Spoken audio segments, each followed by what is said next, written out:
Shampoo नाही तर shampoo करण्याची पद्धत बदला. केस गळण्याची समस्या पूर्णपणे कमी होईल आणि केस इतक्या जास्त वेगाने लांब, दाट आणि सॉफ्ट होतील की तुम्ही स्वतःच आश्चर्यचकित व्हाल. तुम्हालाही वाटेल की आपण अगोदर या पद्धतीचा वापर का केला नाही. कारण 99% लोकांना हेच माहिती नसतं की शॅम्पूमुळे केस लांब, दाट आणि चमकदार होऊ शकतात. आणि म्हणूनच आपला हा व्हिडिओ पूर्णपणे लक्ष देऊन नक्की बघा, समजून घ्या आणि वापरून देखील बघायला विसरू नका. कारण यामुळे तुम्हाला कमालीचा असा रिझल्ट मिळाला आहे. आणि जर तुम्ही देखील केस गळण्याच्या समस्येमुळे त्रस्त झालेले असाल, तुमच्या देखील केसांची ग्रोथ होत नसेल आणि तुम्हाला डॅन्ड्रफची समस्या सतावत असेल, तर हा व्हिडिओ स्किप वगैरे अजिबात करू नका. आणि त्यासोबतच हा व्हिडिओ तुम्ही कोणत्या गावामधून किंवा मग कोणत्या शहरामधून पाहताय मला कमेंटमध्ये नक्की सांगा.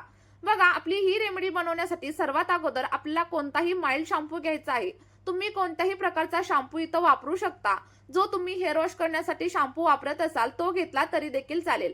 फक्त त्या शॅम्पू मध्ये तुम्हाला काही गोष्टी ऍड करायच्या आहेत, ज्यामुळे तुमची केस गळण्याची आणि केस तुटण्याची समस्या पूर्णपणे कमी होईल. आणि जर तुम्हाला डॅन्ड्रफची समस्या असेल तर ती देखील 1 ते 2 वेळा वापरल्यानंतर कमी होईल. केसांमध्ये कोरडेपणा असेल, कोंडा असेल, केस तुटत असेल तर या सगळ्या काही समस्या हळूहळू कमी होतील. तर बघा, शॅम्पू आपल्याला व्यवस्थित असा मिक्स करून घ्यायचा आहे आणि व्यवस्थित असं मिक्स झाल्याच्या नंतर पुढे आपल्याला याच्यामध्ये साधारणतः 1 चमचा एवढी साखर देखील ऍड करायची आहे.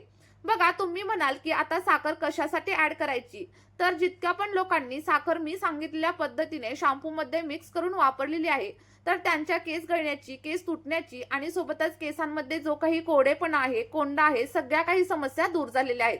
कारण खूप लोकांनी हा उपाय वापरून देखील पाहिलेला आहे आणि सगळ्यांनाच खूप छान असा रिझल्ट देखील मिळालेला आहे. अगदी मी स्वतः देखील प्रत्येक वेळी अशाच प्रकारे केसांना शॅम्पू करते आणि तुम्ही देखील हे नक्की ट्राय करून बघा. आणि बघा, तुमचे केस अगदी रॉकेटच्या स्पीडने पुन्हा एकदा लांब, दाट आणि सुंदर दिसायला सुरुवात होईल. आणि मी तुम्हाला 100% गॅरंटी देते की यामुळे तुमच्या केसांवरती कोणताही साईड इफेक्ट वगैरे अजिबात होणार नाही. आपल्याला हे सगळं काही मिश्रण व्यवस्थित असं फेटून घ्यायचं आहे. आणि 1 ते 2 मिनिटं फेटून घेतल्याच्या नंतर तुम्ही इथं बघू शकता, आपलं जे काही मिश्रण आहे ते अगदी फेसासारखं दिसायला सुरुवात झालेली आहे. अगदी 2 ते 3 मिनिटं व्यवस्थित असं मिक्स करून झाल्याच्या नंतर आपल्याला याच्यामध्ये आणखी एक पॉवरफुल असा इन्ग्रेडियंट ऍड करायचा आहे, ज्यामुळे आपली कोंड्याची समस्या हळूहळू कमी होण्यासाठी हेल्प होणार आहे. तर बघा, साधारणतः 1 चमचा एवढा लिंबाचा रस देखील आपल्याला याच्यामध्ये ऍड करायचा आहे. आणि ज्या लोकांच्या केसामध्ये खूप जास्त कोंडा असेल, खाज येत असेल किंवा मग इचिंगची समस्या जाणवत असेल, तर त्या लोकांनी इथं लिंबाच्या रसाचा वापर नक्की करा. तुम्हाला देखील अशीच समस्या असेल आणि तुम्ही अगदी महागडे असे अँटी डॅन्ड्रफ शॅम्पू वापरलेले असतील, पण तात्पुरत्या स्वरूपामध्ये तुमचा कोंडा गायब होत असेल आणि पुन्हा एकदा परत येत असेल, तर आपला हा उपाय तुम्हाला अगदी 100% रिझल्ट देणार आहे. तुम्ही फक्त एकदा जर ट्राय केला ना, तर रिझल्ट तुमच्या डोळ्यासमोर असेल. आणि माझ्या सांगण्यावरती जर तुम्ही विश्वास ठेवला नाही, पण एकदा जर तुम्ही ही रेमेडी ट्राय करून पाहिली, तर तुम्हाला स्वतःच रिझल्ट पाहायला मिळेल. तर बघा, व्यवस्थित असं आपल्याला मिक्स करून घ्यायचं आहे. आणि सोबतच तुम्हाला एक छोटीशी रिक्वेस्ट आहे, जर तुम्ही आपला हा व्हिडिओ पहिल्यांदाच बघत असाल तर व्हिडिओला एक लाईक करा. आणि तुम्ही हा व्हिडिओ कोणत्या शहरातून किंवा मग कोणत्या गावातून पाहत आहात मला कमेंटमध्ये नक्की सांगा. बघा, जर तुमचे केस हवामानामुळे किंवा मग धूळ, माती, पोल्युशनमुळे खूप जास्त खराब आणि डॅमेज झालेले असतील, ड्राय झालेले असतील, खूप जास्त रफ झालेले असतील, तर तुम्हाला इथं साधारणतः 1 चमचा एवढं बदामाचं तेल किंवा मग कोकोनट ऑइल म्हणजेच नारळाचं तेल ऍड करायचं आहे. मी सांगितलेल्या पद्धतीने तुम्हाला ही रेमेडी तुमच्या केसांवरती ट्राय करायची आहे. आणि त्यानंतर फक्त एकाच वापरामध्ये तुम्हाला तुमच्या केसांमध्ये अप्रतिम असे फरक जाणवायला लागतील. पहिल्याच दिवशी तुम्हाला तुमचे केस अगदी सिल्की, सॉफ्ट आणि शायनी दिसायला सुरुवात होईल. कोकोनट ऑइल किंवा मग जर बदामाचं तेल तुम्ही याच्यामध्ये वापरलं असेल, तर याच्यामध्ये फॅटी ऍसिड्स, व्हिटॅमिन ई आणि हेल्दी असे न्यूट्रिएंट्स असतात, ज्यामुळे आपले डॅमेज झालेले केस देखील रिपेअर होण्यासाठी हेल्प होते. ऑइल ऍड केल्याच्या नंतर आपल्याला सगळं काही मिश्रण अगदी 1 ते 2 मिनिटांसाठी व्यवस्थित असं मिक्स करून घ्यायचं आहे. आणि त्यानंतर तुमचा 100% परफेक्ट असा शॅम्पू ऍक इथं रेडी झालेला आहे.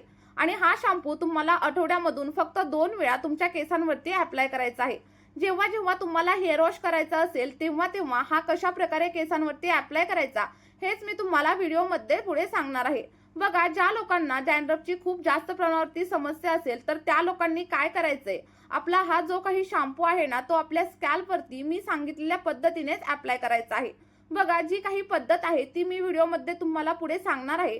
पण त्या अगोदर जर तुम्ही आणखी आपल्या चॅनलला सबस्क्राईब केलेलं नसेल, तर लगेचच सबस्क्राईब करून घ्या. बघा, हा शॅम्पू अप्लाय करताना आपल्याला केसांचे पार्टिशन करायचे आहेत आणि त्यावरती शॅम्पू अप्लाय करायचा. अप्लाय केल्याच्या नंतर व्यवस्थित असं 2 ते 3 मिनिटं मसाज करायचा.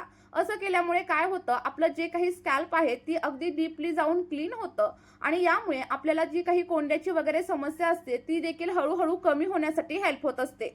बघा 5 ते 10 मिनिटं केसांवरती असंच ठेवायचं आणि त्यानंतर आपल्याला अगदी माइल्ड शॅम्पूने हेअर वॉश करायचं आहे. आणि जर तुम्हाला डॅन्ड्रफची वगैरे समस्या नसेल, फक्त तुम्हाला तुमचे केस अगदी सिल्की आणि सॉफ्ट करायचे असतील, तर या शॅम्पूमध्ये अर्धा कप एवढं पाणी ॲड करा आणि पाणी ॲड केल्याच्या नंतर आपण ज्या प्रकारे नॉर्मली हेअर वॉश करतो तर सेम त्याच प्रकारे आपल्याला हेअर वॉश करायचं आहे. अगदी 2 ते 3 वापरांमध्ये तुम्हाला तुमच्या केसांमध्ये अप्रतिम असे बदल जाणवतील. चला तर मग तुम्ही देखील आपला हा शॅम्पू हॅक नक्की ट्राय करून बघा. जर तुम्हाला डॅन्ड्रफची समस्या असेल तर मी सांगितलेली पहिली पद्धत तुम्ही ट्राय करू शकता आणि जर तुम्हाला तुमचे केस सिल्की हवे असतील, स्मूथ हवे असतील तर आपली दुसरी पद्धत तुम्ही नक्कीच वापरू शकता. यामुळे तुमच्या केसांमध्ये खूप सारे बदल तुम्हाला जाणवायला लागतील आणि तुम्ही हा व्हिडिओ तुमच्या मित्रपरिवारासोबत देखील नक्की शेअर करा, ज्या लोकांना केसांशी संबंधित अनेक समस्या जाणवत असतील. चला तर मग नक्की ट्राय करून बघा. तुम्हाला जे काही रिझल्ट भेटतील ते कमेंटमध्ये शेअर करायला अजिबात विसरू नका. या व्हिडिओमध्ये आपण इथेच थांबूया. भेटूयात अशाच एका नवीन व्हिडिओमध्ये आणि एका नवीन अशा नैसर्गिक रेमेडीसोबत. आणि जर का तुम्हाला या रेमेडीमध्ये काही अडचण वाटत असेल किंवा काही गोष्टी तुमच्याकडे अवेलेबल नसतील तर मला कमेंट करून नक्की सांगा. मी त्यावरती एखादं सोल्युशन तुम्हाला नक्की सजेस्ट करेल. या व्हिडिओमध्ये इथेच थांबूया. भेटूयात अशाच एका नवीन व्हिडिओमध्ये एका नवीन रेमेडीसोबत. Bye bye.